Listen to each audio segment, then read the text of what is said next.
earlier this week, JB made a statement that he was frustrated with the team and that nobody has like God-given rights. Was that the phrase that he used? Yeah. Nobody has God-given rights to minutes men play, except for one guy. But he basically was saying that like it's open game for anybody to get minutes.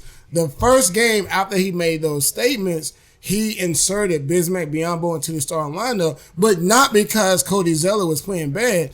Only because Cody Zeller was hurt. Right. So all week, the only thing that we saw this week that him do anything was insert Dwayne Bacon into the game last night. But we were down 40 points. Right. So he's saying that he's trying to adjust and put players in who deserve it. But essentially, it looks like nothing's changed. Nothing changed at all. So are we getting last season over again? No. Here's what's, and a lot of fans, especially in the Hornets Facebook group, are missing this. The coach has to make in-game adjustments. When he doesn't, we get like the Ron Rivera conversation. Well, he's not making any adjustments, and a lot of times JB, for instance, during the Detroit game, a lot of people were upset because he yanked Malik Monk. The thing is, we were up 4.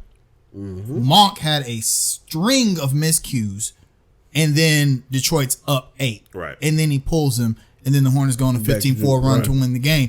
So with the Cody Martin thing, I felt kind of like he should have let him live. But I think he felt like, okay, we now have an 8-point game or 8-point lead. Now I can bring in my offensive guys to kind of push it forward. And that just wasn't. That was an in-game adjustment that ended up not being a good one. But I think a lot of times that's what JB does. He's not afraid to mix the rotations up at all. We saw that last season. And I think he's just trying to find out what works. I have one question. How does Nic Batum help at all?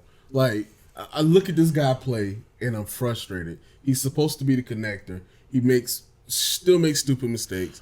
He's missing his shots. I'm gonna give you an easy answer to that, and this might surprise you because I still think at this point in the season. It's long seasons, things change, all that stuff.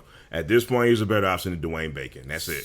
Because I don't know. No. Lately, and that's why I said at this point in the season, things change. Now, because Batum can do more than just having to score the basketball. He can do things that other guys on the team at that position can't do. So. Here's my frustration with Batum. I have no problem with Batum putting up 0 points, 7 assists, 5 blocks. I have no problem with him putting up those stat lines because everyone's not a scorer. My problem with Nic Batum is when he's standing on the perimeter and Malik Monk passes him the ball, and in like 0.2 seconds, he passes it right back. Yeah. He doesn't even try to get any offense. Yeah. That's my biggest. And if you pay attention to his game, like we could be standing right here, he will literally take the ball from you, give it right back, and then you'll be like, "No, you take it," and then he'll give it right back. Like. Look for a shot. But here's the thing. I want you to think about something. Do you want a guy doing that? Or do you want a guy dribbling into 3 people, shooting over 3 people, missing a shot, and then not getting back on defense? I'm not saying. I'd rather Cody Martin with the hustle. I would love him. If I had to choose, I would rather go with Cody Martin since we're still going with the youth movement. But I should not see a $25 million paid man on the stat sheet going 0 for 0 when it comes to field. If you go 0 for 5, he's shooting. Vince, he's at least shooting. Vince, let me. You need an intervention.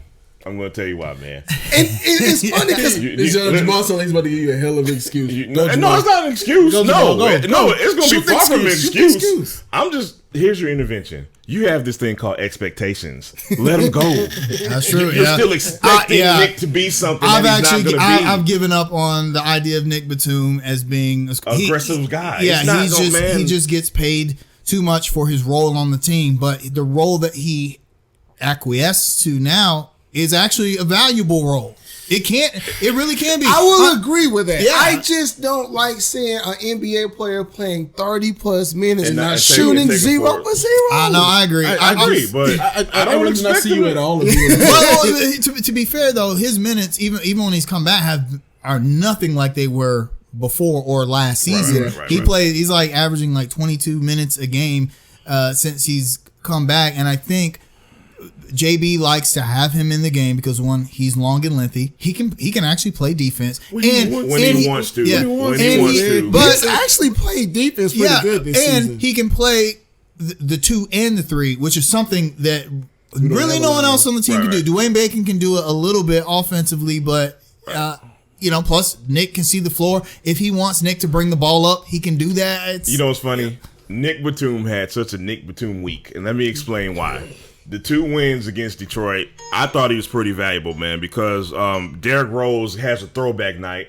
And they make an adjustment, putting Nic Batum on him. And he actually slowed him down a lot. Yeah. I mean, had a great block on him, a great clutch block, and he was very valuable those 2 games.